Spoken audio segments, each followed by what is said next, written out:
अस्सलाम वालेकुम रहमतुल्लाह। एक बार फिर मैं आपका स्वागत करता हूँ अपने इस वाले लेक्चर में। बच्चों, हमारा जो टॉपिक पिछले 3-4 दिनों से जो चल रहा है वो है ग्रामर। हमारा ये जो टॉपिक चल रहा है ये 8वीं के लिए भी है, 9वीं के लिए भी है और 10वीं के लिए भी है। तो इसमें हमने अब तक पढ़ा था,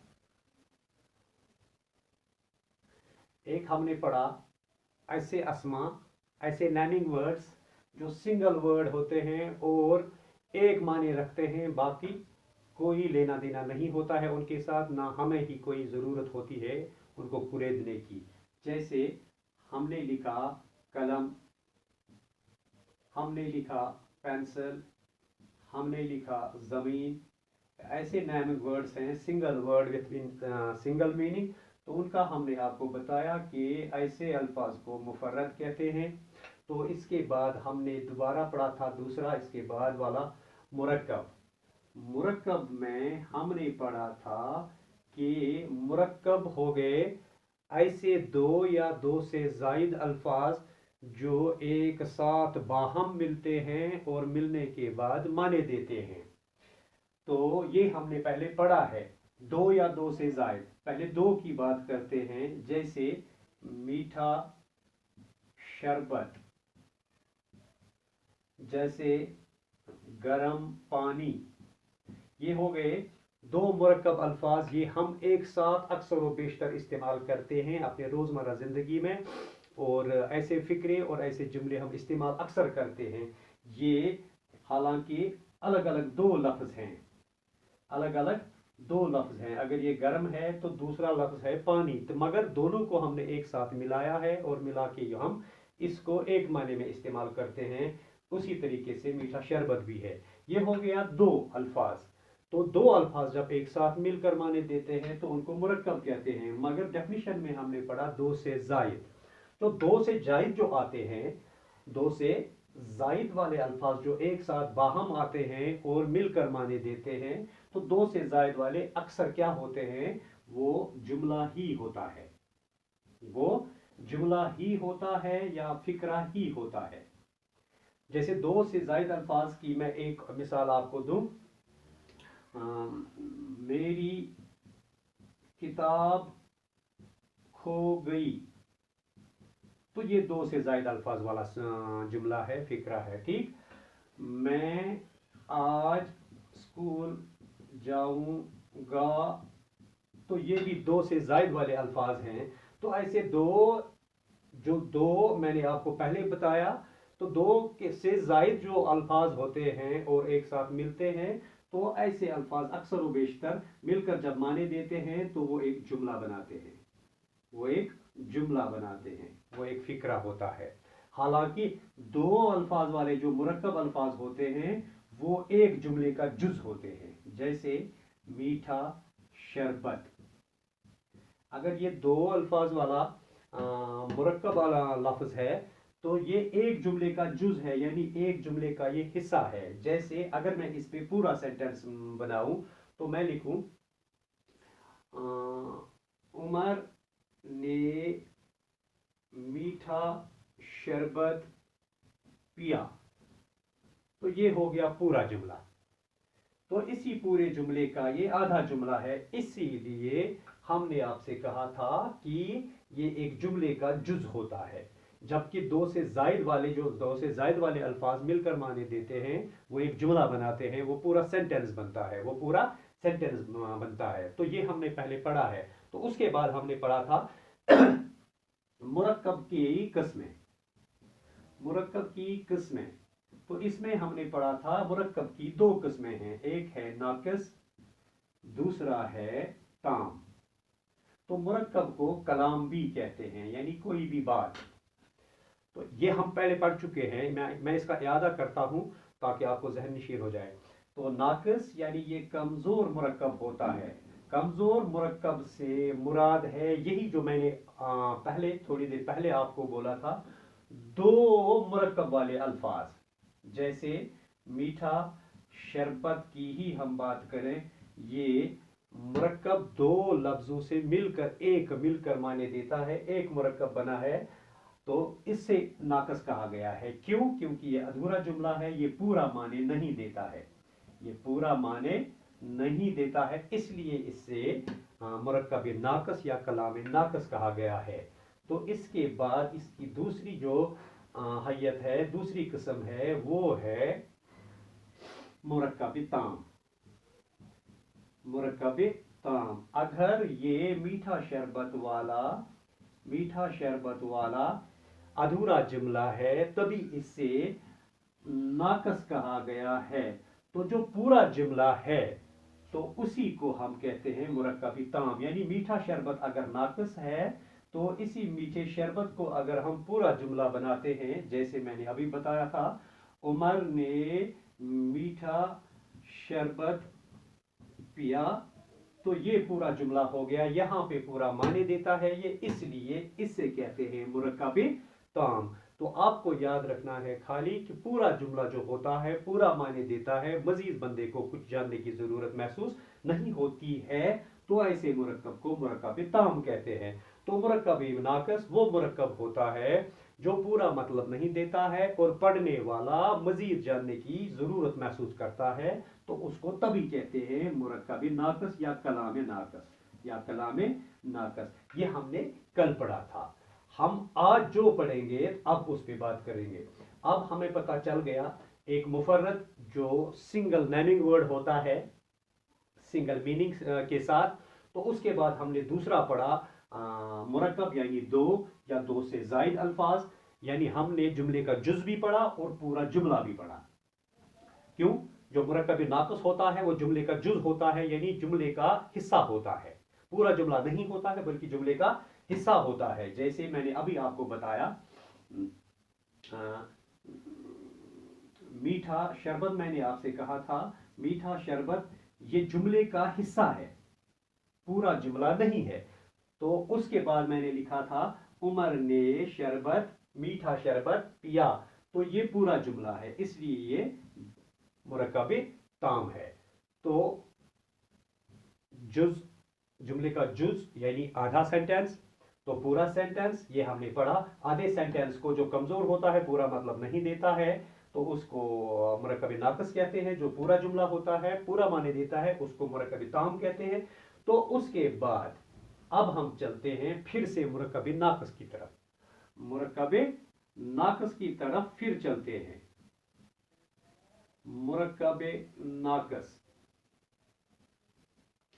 मुरक्कब की एक किस्म है।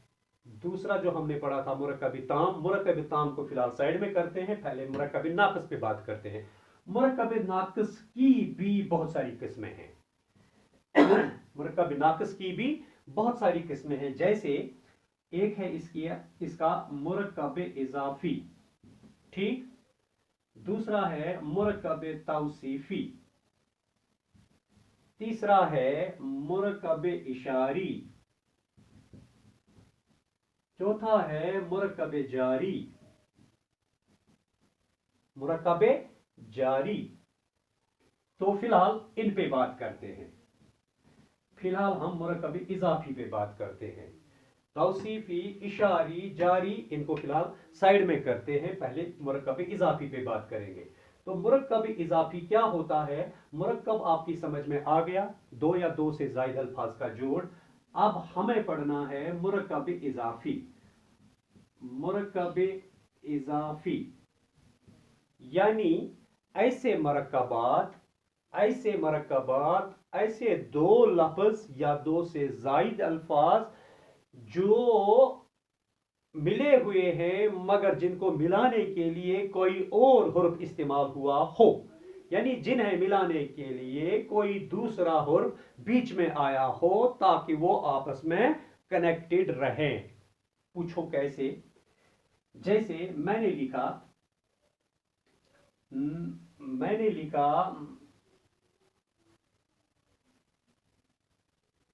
अहमद की टोपी, अहमद की टोपी। ये जो बीच वाला लफ्ज आ गया, बीच वाला हुर्फ आ गया, बीच वाला हुर्फ जो आ गया, ये इसके माने में इजाफा करता है। इस मुरक्कब के माने में इजाफा करता है, तो तभी इसको बताया गया है इजाफी। तो आपको याद होना चाहिए, आपको पता होना चाहिए, ये जो हुर्फ इजाफत हैं, जो दो लफ्जों के बीच में बाहम उनको मिलाकर माने देता है, ऐसे अल्फाज, ऐसे हरूफ नाउ हैं, ऐसे हरूफ नाउ हैं। जैसे का, के, की, ना, ने, नी, रा, रे, री, रा, रे, री। तो मुरक्कब इजाफी में यही अल्फाज, यही हुरूफ बीच में आ जाते हैं और वो दो लफ्ज को बाहम मिलाकर माने में, उनके माने में इजाफा करते हैं। जैसे अगर हम ग्रामेटिकली पढ़े तो हमने अब तक पढ़ा है, या आप कहीं भी देख लेंगे किताब में, वहां पे लिखा होगा मुरक्कब इजाफी जो ऐसे मुरक्कबात हैं जो मुजाफ, मुजाफ इलैह और हुर्फे इजाफत से बने। ये इसकी डेफिनेशन है, इसकी मुरक्कब इजाफी की, मुरक्कब इजाफी की। अब थोड़ा मैं इसको एक्सप्लेन करता हूं। मुरक्कब इजाफी यानी ऐसे मुरक्कबात जिसके माने में कुछ ऐड हुआ है। तो डेफिनेशन क्या है? डेफिनेशन है जो मुजाफ, मुजाफ इलैह और हुर्फ इजाफत से मिलकर बने, हुर्फ इजाफत से मिलकर बने। मगर इसके लिए मुरक्कब इजाफी को समझने के लिए पहले हमें मुजाफ, मुजाफ इलैह समझना जरूरी है। पहले हमें मुजाफ और मुजाफ इलैह समझना जरूरी है। तो मिसाल के तौर पे मैं फिलहाल सिंपली आपको समझाने की कोशिश करूंगा कि मुरक्कब इजाफी ऐसे 9 हुरूफ हैं, जैसे मैंने आपको बताया, का, के, की, ना, ने, नी, रा, रे, री। ये हुर्फ इजाफत हैं, ये हुर्फ इजाफत हैं। अक्सर व बेशतर ये दो लफ्जों के बीच में आकर उनके माने में इजाफा करता है। जैसे मैं लिखूंगा, अभी मैंने लिखा था अहमद की टोपी, अहमद की टोपी, समीर की गाड़ी, ठीक, मोहम्मद का बस्ता, उमर के कपड़े। तो ये जो बीच वाला हुर्फ आ जाता है, यही होते हैं हुर्फ इजाफत। यमई गई जनाब तम हुर्फ यमन हुर्फ इजाफत वनान। युम सेंटेंसस मंजबाग यवान, या जो इसमों के बीच में आकर उनको बामाने बना देते हैं। जैसे अगर हम ये हुर्फ इजाफत बीच में से निकाल देते हैं या काट देते हैं, तो फिर क्या रह गया? ये रह गया अहमद टोपी। तो यहां पे ये बन गया अहमद अलग हुर्फ बन गया, टोपी अलग बन गया। मगर इनके बीच में जब हम ये हुर्फ इजाफत डाल देते हैं, अहमद की टोपी बन गया अब ये। तो उसी तरीके से यहां भी अगर ये मैं का इसको मिटा देता हूं, खत्म कर देता हूं, तो ये दो सिंपल से नेमिंग वर्ड्स बन जाते हैं। एक मोहम्मद है, दूसरा बस्ता है। मगर ये का बीच में डालने से क्या हो जाता है? कनेक्ट करता है दोनों को। मोहम्मद को भी कनेक्ट करता है किसके साथ? बस्ते के साथ। तो उसी तरीके से अगर यहां पे भी मैं ये के इसको खत्म कर देता हूं, तो रह जाता है simple naming words, 2 naming words रह जाते हैं। एक है उमर, दूसरा है कपड़े। मगर दोनों अलग अलग है, दोनों का एक दूसरे के साथ तालमेल नहीं है। तो ये तालमेल कौन बढ़ा देता है? बाहम इनको कौन मिला देता है? जब मैंने इसके बीच में डाल दिया के, तो बन गया उमर के कपड़े। यानी के ऐसे इस्तेमाल हुआ है, इसने दोनों को कनेक्ट किया। उमर को किसके साथ कनेक्ट किया? कपड़े के साथ। उमर को मिलाया किसके साथ? कपड़े के साथ। तभी बन गया ये उमर के कपड़े, यानी उम्र सिंध पलव। यतत बनियाव ये महमद सुंद बैग, यतत बनियाव ये समीर सिंज गाड़ी, यतत बनियाव ये अहमदिन टोपी। अलबत्ता अगर हम इसके बीच में ये हुर्फ इजाफत मिटा देते हैं, तिले शुम सिंपल रोजान। अहमद अलग है अपनी जगह पे, टोपी अलग है, समीर अलग है, गाड़ी अलग है, मोहम्मद अलग है, बस्ता अलग है। अलबत्ता इनके बीच में जो हुर्फ डाल दिया जाता है, जो इनको बाहम मिलाकर माने में इजाफा कर देते हैं, तो ऐसे हुरूफ को हम हुर्फ इजाफत कहते हैं। तो इसकी डेफिनेशन क्या लिखी है इसने लिखी है इसकी डेफिनेशन, मुरक्कबी इजाफी से मुराद क्या होता है, मुरक्कबी इजाफी क्या होता है। तो मुरक्कबी इजाफी की इसने डेफिनेशन लिखी है, जो मुजाफ इलैह और हुर्फ इजाफत से मिलकर बने। मुरक्कब इजाफी गई तिम मुरक्कबात, तिम जुमला यम मुजाफ इलैह तो हुर्फ इजाफत रलावन सतन आ सेंटेंस बनामुत, तो उसको हम कहते हैं मुरक्कब इजाफी। तो तभी मैंने आपसे कहा कि मुरक्कब इजाफी जो इनके माने में ऐड कर देता है, जो इनको बाहम मिला देता है, वही मैंने आपको बोला कि ऐसे नाउन है, वो इजाफत नाउन है, जैसे मैंने आपको अभी बताया। मगर लिटरली हमें क्या करना है, लिटरली हमें पता होना चाहिए डेफिनेशन क्या है। डेफिनेशन यही है, जो मुजाफ इलैह और हुर्फ इजाफत से मिलकर बने, हुर्फ इजाफत से मिलकर बने। तो इसका मतलब ये है, जुमले में जो हुर्फ होता है वो मुजाफ होता है, पता नहीं मुजाफ क्या है, तो और दूसरा लफ्ज होता है वो इलैह होता है, और कोई और लफ्ज होता है वो हुर्फ इजाफत होता है। तो कशर पठन तार मे तवे फिक्र, अगर अहमद छु अख नाव अख, बुझुस लिखान अहमद की टोपी, मैंने लिखा अहमद की टोपी, तो ये मुरक्कब इजाफी है, ये वाला जुमला मुरक्कब इजाफी है।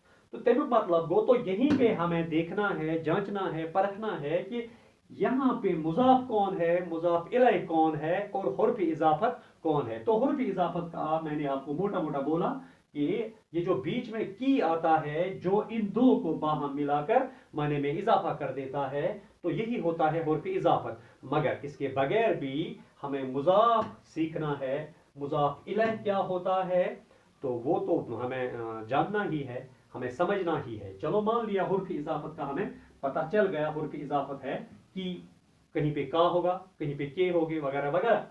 मगर मुजाफ और मुजाफ इलैह को समझना जरूरी है। तो इनमें से फिलहाल यही मिसाल मैं ले लेता हूं, अहमद की टोपी। अहमद की टोपी में से मुजाफ क्या है, मुजाफ इलैह क्या है। तो पहले मैं आपको कल समझाने की कोशिश करूंगा कि मुजाफ क्या होता है और मुजाफ इलैह क्या होता है। तो ये तो हुर्फ इजाफत आपको समझ में आ गया, ये तो बीच में की होता है, का होता है, के होता है, ना होता है, ने होता है, वगैरह वगैरह। मगर मुजाफ इलैह को समझना जरूरी है। क्यों? क्योंकि आगे जो हम रिपीटेड में पढ़ेंगे, तो उसमें आपको जानना जरूरी है कि मुजाफ क्या होता है, मुजाफ इलैह क्या होता है। तो फिलहाल आपके लिए इतना ही है कि अगर की हुर्फ इजाफत है, इन दो को मिलाता है, अहमद और टोपी को। मगर लिटरली इसकी डेफिनेशन क्या है, मुजाफ, मुजाफ इलैह और हुर्फ इजाफत से जो मिलकर बने वही मुरक्कब इजाफी कहलाता है। इसलिए तो हमारे लिए जरूरी बनता है कि मुजाफ क्या है, मुजाफ इलैह क्या है, वो हमें सीखना है। तो फिर हम कल उस पर बात करेंगे, अहमद की टोपी में अहमद क्या है, टोपी क्या है, यानी मुजाफ इसमें क्या है, मुजाफ इलैह इसमें क्या है, उस पर कल बात करेंगे इंशाअल्लाह। तब तक आप जहां भी रहिए बिल्कुल सेफ रहिए, खुदा की अमान में रहिए। तो बाकी इंशाअल्लाह कल मिलते हैं। हाँ, ये मैं कहना जरूरी समझता हूं कि सब्सक्राइब, अगर आप लोग मेरी चैनल को सब्सक्राइब करते हैं तो आपको कोई दिक्कत नहीं होगी, तो मेरा आपके साथ बिल्कुल कनेक्शन रहेगा, राब्ता रहेगा। तो आप अपनी बिल्कुल ज़रीन आरा से मुझे नवाज सकते हैं। कहीं पे अगर मेरी कोई गलती भी रह जाती है तो आप बिल्कुल कमेंट में मुझे ये बता सकते हैं। बाकी इंशाल्लाह कल मिलेंगे इंशाल्लाह अगले वाले लेक्चर में, तब तक के लिए खुदा हाफिज़।